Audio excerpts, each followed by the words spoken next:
The most talented person in your office will never get promoted. Your brain is already dismissing this. So, let me be specific. The best performer at your company is statistically almost never the one who climbs to the top. And the worst part? You already know I'm right. You've seen it happen. This isn't random. This isn't bad luck. There's an invisible hierarchy operating beneath every organization, and it has absolutely nothing to do with your job description or how hard you work. In the next 7 minutes, I'm going to show you exactly how this hierarchy selects who rises and who stays trapped. And more importantly, why competent people lose every single time. Section 1. The visibility trap. Rule number 1. Competence is invisible. When you're genuinely good at your job, you become a ghost. You solve problems before they surface. Your code doesn't break. Your projects land on time.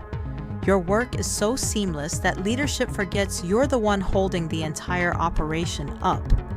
But here's the trap. Work cannot advertise itself. It doesn't have a voice. Your mediocre colleague understands something you don't. They know the hierarchy doesn't reward the work. It rewards the perception of work. So what do? They don't fix problems silently. They let a problem escalate just enough so that when they fix it, everyone notices. They copy the VP on emails that don't need them. They finish a project early but wait until 8 p.m. to send it, so they look like a martyr. They present a strategy that's 60% fluff and 40% substance because they know a beautiful slide deck beats an accurate spreadsheet.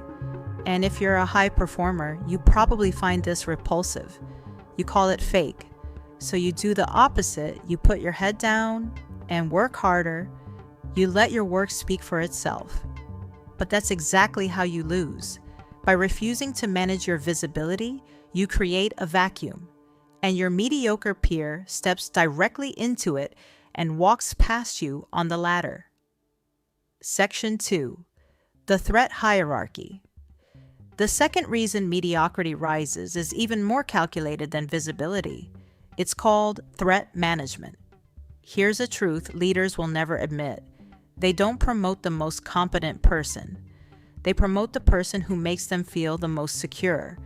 A truly competent person is inherently threatening to a fragile manager. You see a better way. You challenge an inefficient process. You fix the boss's mistake. To you, you're being helpful. To them, you look like a challenger. You look dangerous. The mediocre employee is an expert at diffusing this threat. They position themselves as incredibly useful, but totally non-threatening. They let the boss take credit for their ideas. They ask permission before taking initiative. It feeds the manager's ego. They make their boss look brilliant without ever overshadowing them. When a promotion opens up, the boss doesn't elevate the talented rebel who might replace them. They elevate the loyal, safe conformist who makes their life easier. In the calculus of power, loyalty always beats talent. Always. Section 3. The architecture of the trap. To understand why organizations structurally demand this, we need to look at something called the Gervais Principle, a sociological framework that explains how corporate hierarchies actually function. The theory argues that every company has 3 psychological layers. At the bottom, the laborers. These are your high-performing employees. They do the real work. The company survives on their output. They are so essential to daily operations that the company literally cannot afford to promote them out of production. If you're the only one who knows the system, you're trapped in maintaining it forever. In the middle, the clueless. These are the mediocre performers promoted to management. They genuinely believe the corporate buzzwords. They love the meetings. They lack the self-awareness to realize they're cogs in a machine. Why does the top tier promote mediocre people into management? Because they're perfect buffers. The clueless will enforce rules blindly. They won't challenge executive decisions. They're completely replaceable. And most importantly, They'll never figure out that they're being used. At the top, the sociopaths. These are the strategic leaders. They understand the system completely. They see the laborers as resources to extract value from, and the clueless as disposable middle managers who absorb blame when things fail. This is where it gets uncomfortable. The system is designed to keep competent people doing the work and mediocre people managing them. It's not a bug.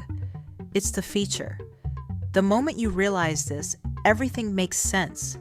Why the worst performers get promoted, why your boss seems incompetent, why hard work alone never gets you to the top. You're not losing the game. You're playing the wrong game entirely. Section 4, the final piece, alliance building. There's one more piece that completes the trap. The competent person isolates. The mediocre person networks. When you pride yourself on talent, you think, my work should speak for itself. I don't need to play politics. So you eat lunch at your desk. You skip networking. You stay out of hallway gossip. But promotions aren't made by one person. They're made by consensus. A committee meets, they discuss candidates, and they vote. Your direct manager says, yeah, they're good, but I don't really know them. They keep to themselves. Then the mediocre person's name comes up, and 3 managers say, oh, I love them, great energy, excellent team player. They didn't win on capability. They won on consensus, on visibility, on being known by the right people. The mediocre person spent 20% on the job and 80% building lateral alliances, coffee with other departments, running small errands for executives, creating shallow, highly visible relationships. The competent person did the opposite. Stayed invisible, stayed safe, stayed stuck. Section 5, how to win. The weaponization. Layer.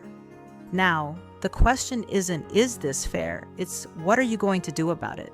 You already have the hard part. You have competence, but competence without leverage is just unpaid labor.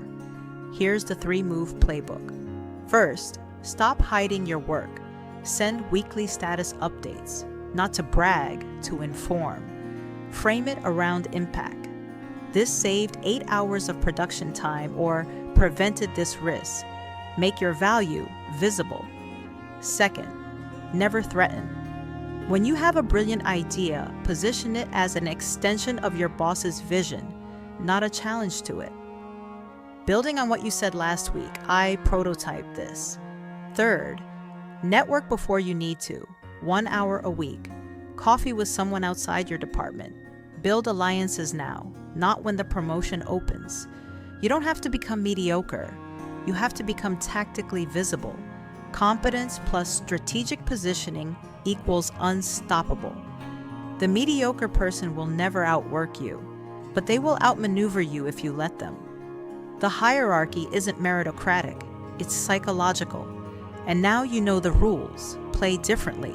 Subscribe for more hidden system breakdowns. New video dropping on Tuesday, June 9th. The Sigma male is a myth. Here's what's really going on. Don't miss it.